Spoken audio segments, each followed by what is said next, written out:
Hi gorgeous people, my name is Georges and welcome to another review episode of Survivor. This is a bonus episode and I might delete it later.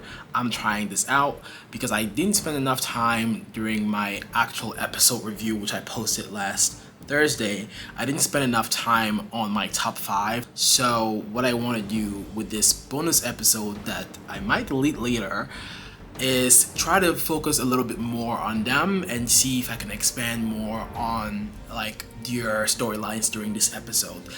So as a quick reminder, if you didn't see my pre-season cast analysis video where I focused on my top 5 contenders, my top 5 contenders included Soul, Genevieve, Asia, and TK, and also my wild card was John Lovett, who got kicked out on episode 1. That was crazy, but that's why he was a wild card. You know, he was kicked out of episode 1, but I think he could have won. So today we're going to focus on the scenes that discussed TK and the scenes that touched on Soul. I really want to dive into how what we saw of them in episode 1 might impact their trajectory going forward. So I'm going to start by TK. We saw a lot more of TK than we saw of Soul this episode, and I think everything we saw of TK was in a positive light. First is the way he meshes with his team. His team in general, the tribe, the Toku tribe in general seems to, for me, to be the tribe that seems to have the best bond so far. There's no, I mean, of course there's Gabe who's trying to do his thing, but apart from that, there's no element of that tribe so far that makes me think that they're divided. At least on the surface, they seem to be a united tribe, and they seem to just have good vibes, and we saw that by the scene where they did the rock, paper, scissors to decide who was going to go for the supplies challenge. We're gonna either throw a rock or scissors, and then the odd man out goes. I love this. Yeah. Ready?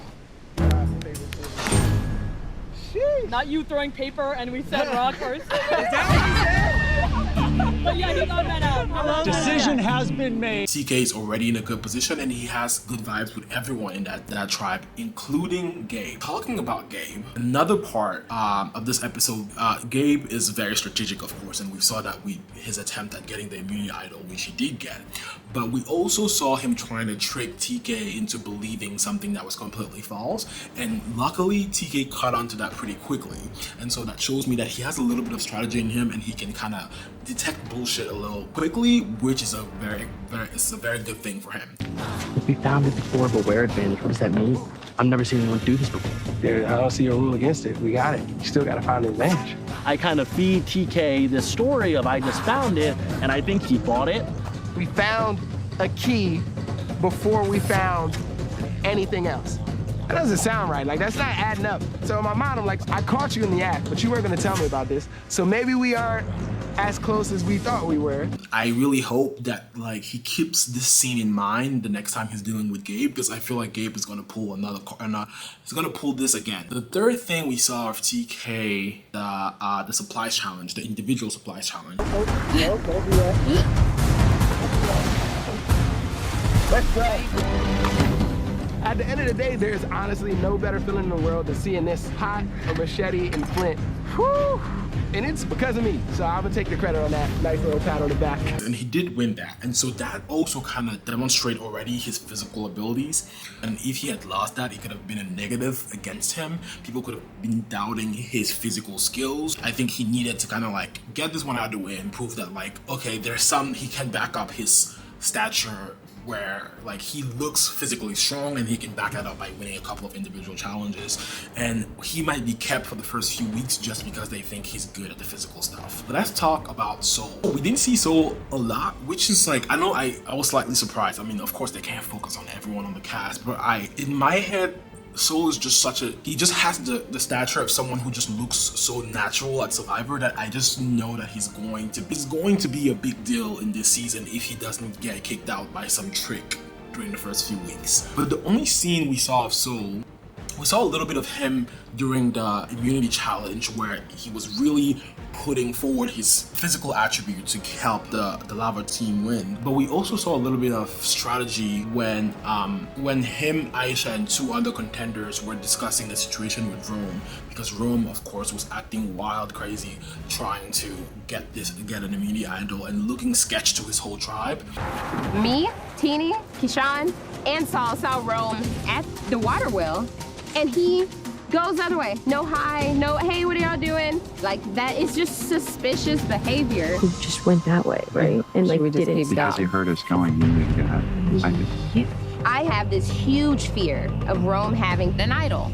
That's why I feel good if we like are for it. I think that's great. But now I feel like I have the numbers. And what happened there is, after they realized that Rome was acting iffy, that Rome was acting weird, what they then did was to try to, the 4 people that realized that decided that they were going to try to form an alliance. Of course, really that alliance was kind of led by Aisha, and we didn't see anyone else like agree to that alliance. But the fact that like you're there when an alliance is made and you're included automatically in that alliance is always a positive. And also the fact that you don't actually have to verbally agree to that alliance and it's just assumed that you agree is also positive, because you can then after say, I never agreed to be in your alliance. You just said you were in one. And so if that alliance ends up going the wrong way, you also have like your hands clean because you never really said anything. And so that's all we saw this episode. But I think it's good enough to think that he's in the positive trajectory as well. That was all for this short episode, really short and sweet. I really just want to do this bonus, try out this bonus episode to see how it goes and to focus a little bit more on my final 5 or my top 5. Might do it again next week, but let me know if you enjoyed this. Let me know if you agree with my commentary. Let me know what you thought of TK and Soul for this episode. And that's all for me. I'll see you next time.